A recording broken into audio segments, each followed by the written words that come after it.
Four Knights of the Apocalypse Chapter 90 is currently out, and it is the first chapter of the new year, going into Four Knights' second year of publication. And honestly, this was a nice chapter to start off the year, as it gives us some setup and even more foreshadowing for what we could see from the future. We also see a lot more of Camelot in this one chapter, and I'm going to gush about the art in this whole section once we get to it, but overall, nice chapter. Not too much happened, but we did get, like I said, some nice setup and some really nice reveals for this one section of the story. And I cannot wait for the following chapters. So let's just hit that intro and get right into the chapter.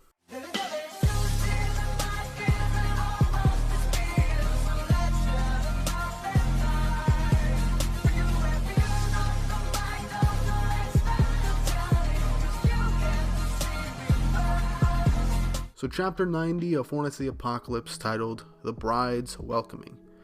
Starting off with Meliodas and Elizabeth, as the four knights leave view, as Meliodas basically just says to Elizabeth, "I never really thought I'd send my own son on such a dangerous journey. Man, I must be a really crap father right now. I'm unfit to be a father. And Tristan's probably hating me more and more." Meliodas, actually being a gentleman here, helps Elizabeth down from the edge, and Elizabeth just comforts him, saying, "Come on.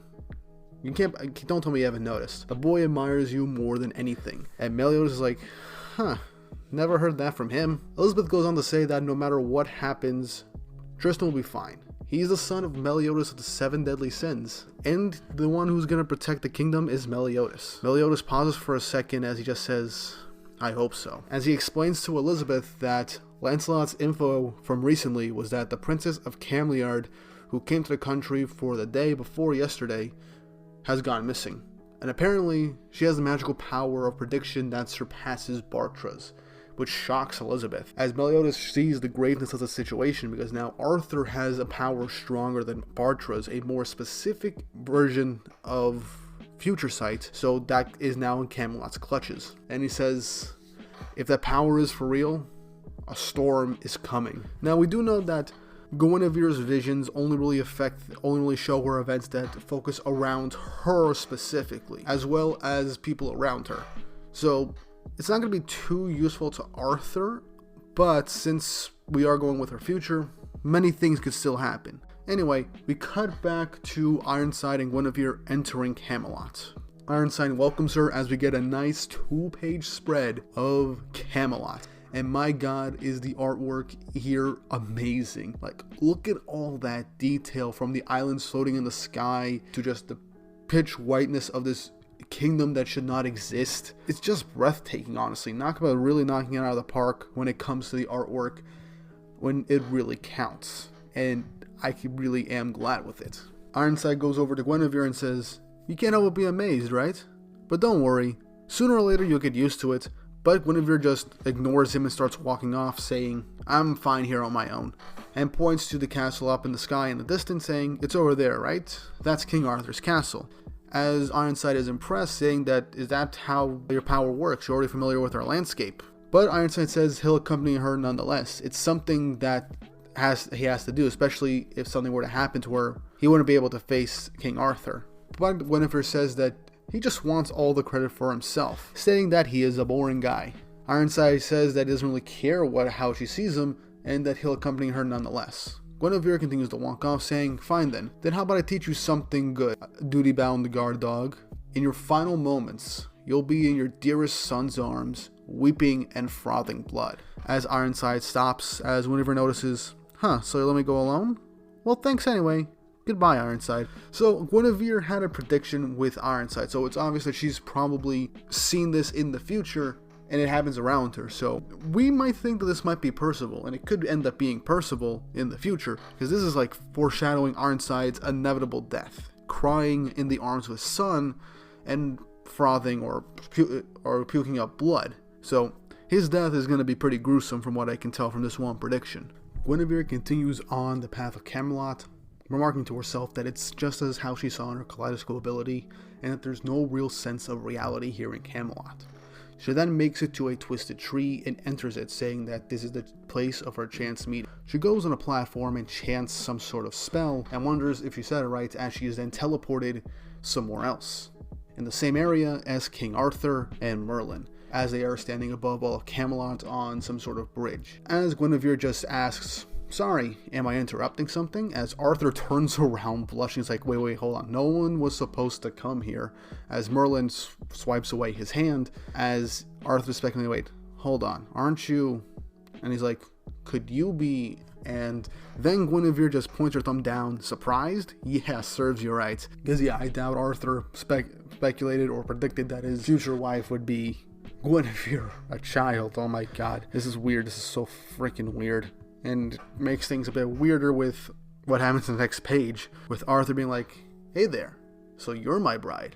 With the sinister look with the power of chaos, as Merlin kind of looks kind of solemn in that panel. It's very possible that Arthur is kind of like putting up an act right now, because based off of the previous page with him and Merlin being alone together and her swiping away his hand, maybe the two of them are romantically involved, or Arthur has feelings for Merlin or something like that. I mean, it was implied at the end of the Seven Deadly Sins that Merlin had some sort of feeling for Arthur. That might be the case, and Arthur's whole like bride thing might not even be a thing of like love, maybe for like some kind of power or something to increase the power of chaos or something, maybe for just a kaleidoscope ability or something, I have no idea, or a political thing for all we know. But yeah, based off of Guinevere's dialogue and kind of being smug about it, it's very possible that Arthur was like not seeing his bride would be, you know, Guinevere and how she is and how she looks and stuff like that. So I'm just going by context clues, and this could just be massive amount of copium coming, but it's very possible that Arthur doesn't really want to marry Guinevere as she is because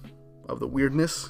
But this is based off of medieval Europe fantasy, so I'm focusing way too much on this. I'm just gonna move forward. But the Arthur and Merlin thing is something to keep an eye on, because I feel like something's going on there.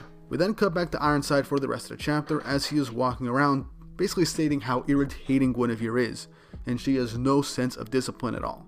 And he goes to where his house is. He opens the door, and then he recites the creed of the Chaos Knights. And I'm just going to say this verbatim. Wretched knights of prophecy, for who bring calamity, should be the bell ever toll, for when you stalk the kingdom of phantasms and secrets, sparing your wicked fangs and souls, with swords and shields of justice in hand, we face upon this land the knights of chaos who serve King Arthur.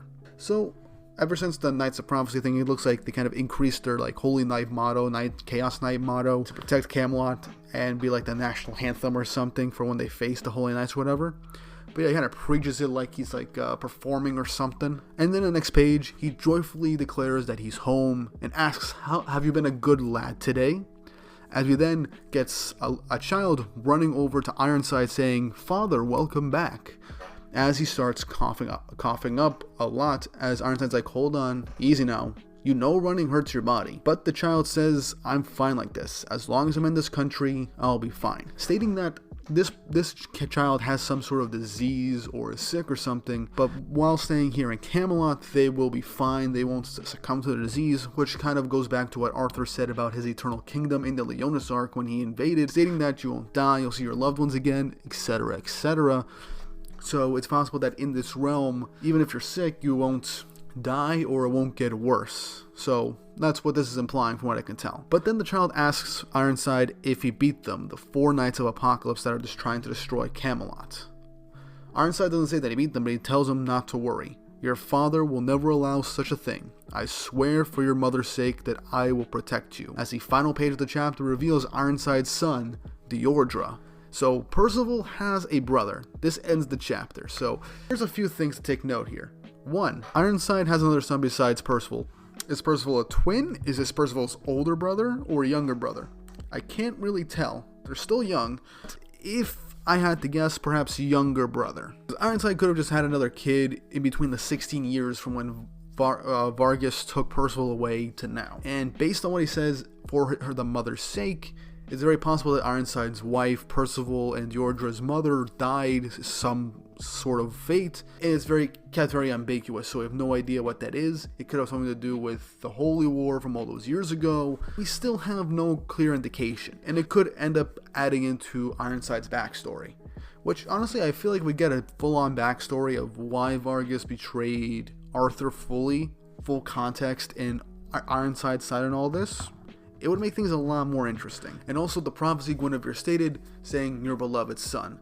And at the end of this chapter, we get the reveal that Ironside has another son that he treasures, unlike Percival. Though it is very possible that Ironside still has some feelings for Percival as his child, but his duty and stuff is above all that, and he treats his other child more like his child, and Percival more like a knight of prophecy and a threat. So from that prophecy of Guinevere, it's very possible that the son that's being said about might actually be Deirdre in an inevitable attack on Camelot by the Four Knights. Or it could just be a red herring and actually is talking about Percival. Something's going to happen to Ironside, and Percival is going to hold his father as he's dying in his arms, presumably with his brother around too. I do feel like Percival's going to encounter his brother at some point once he enters Camelot, and the two of them will have to have a confrontation, whether they bond and actually truly become brothers or if they become enemies. Either way, I feel like something's gonna go on with Deirdre, and I'm curious to see where that goes. Guinevere meets Arthur. Their interactions are like 2 pages, well, 3 pages, but not too much happens here. I'm curious to see where the Arthur and Merlin dynamic is, if they actually do secretly have feelings for each other, but they can't let anyone else show it. They can't show it to anybody else, and the whole finding a bride thing is more like a political thing or just for the show of the people. And with Guinevere having the power of Kaleidoscope, that's probably the main reason why. Again, that's coping and feeling, and I honestly don't think Arthur has any actual feelings for Guinevere, hopefully. Unless Nakba drinks a few more bottles of whiskey, and then we have to see where that goes.